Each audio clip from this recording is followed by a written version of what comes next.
And a big congrats on Cobra Kai and this season, part 2, season 6, part 2 is as thrilling and funny and sweet as ever. I binge watch all 5 episodes all the way to Yun Jangdo. Cobra Kai truly never dies in my heart. That's right. Yeah, it's an exciting section of this season. You know, it leads, you know, down to a place where, you know, so you often have to hit the bottom to come back up, and it's really surprising and intense. All these young characters and their stories, as well as our stories, and going off the rails a little bit, and kind of setting up for what will be the big finale after the first of the year. But let's begin with you though, Mr. Ralph. Your character arc here for part 2 is a bit mysterious, right? I mean, he's described here as someone who's not strong enough to accept truth. Right. Talk to us about that. Right. Well, it's the, you know, it's the truth. It's not knowing the truth is probably the most difficult part for Daniel LaRusso in this case, because he's hearing pieces of the truth but not being able to put it all together. The thing that is the issue is it's taking him off his game. It's taking him off his focus. He's taking him off his balance, if you will. And that's been something he's always preached. And now he is unraveling and going and spiraling down, looking for answers that could possibly never present themselves, instead of dealing in the present. And that's kind of where he's written in this section. And like I said, you need to go down, hit the bottom before you could come back up. Exactly. Mr. William, equally fantastic as always as Johnny Lawrence. Talk to us about the changing dynamics between Daniel and Johnny here, and how those dynamics play a part in season 6, part 2.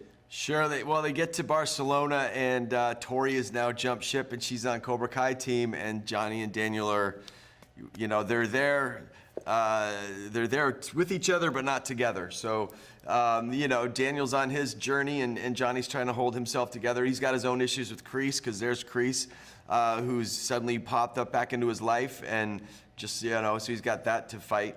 And, you know, and Daniel's off. And there's a moment where Daniel has to go on his own journey, and Johnny's left holding the bag, you know, and holding the ball and having to help the kids and teach the kids.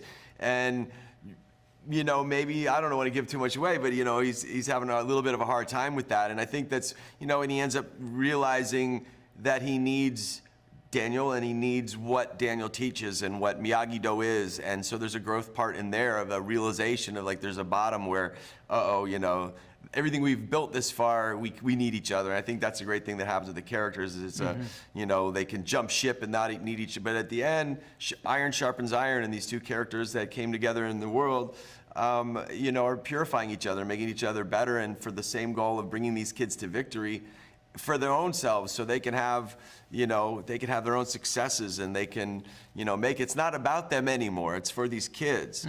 You know, they're done. It's like, so they're trying this out, and the way that Johnny and Daniel bounce heads and then find their way back is always part of the special part of the show. It's a lot of fun to play, and it's good. Oh, by the way, let me fanboy for a second, and let me tell you that it's such an honor to finally talk to you both. I grew up in the Philippines, watching The Kid, and I saw the first film in theaters in 1984. I'm very young. But really, so what can you guys say to fans like me now that we're kind of sorta ending? Let's begin with Mr. Ralph. What can you say for those fans who've stuck with you from the very beginning? Well, listen, it's a two-way street of inspiration. I mean, we are inspired by the fans and the love we get of all ages, which is so unique to have fans that are 7, 8, 10 years old and 60, 70, early 80s. I've run into people 100, 120. 120, yeah, whatever. It's one inspires the other, so I don't take it for granted. I am grateful and humbled by it, and you know, if you guys didn't love what we did, we wouldn't get to do it. So thank you for that. Oh, and I'm so sorry, Mr. William. I don't have any more time. That's but okay. A big congrats on Cobra Kai again, and remember, strike first, strike hard, no mercy. No mercy. You got it. Thank you. Take care. Thank you, guys. Bye. Good luck.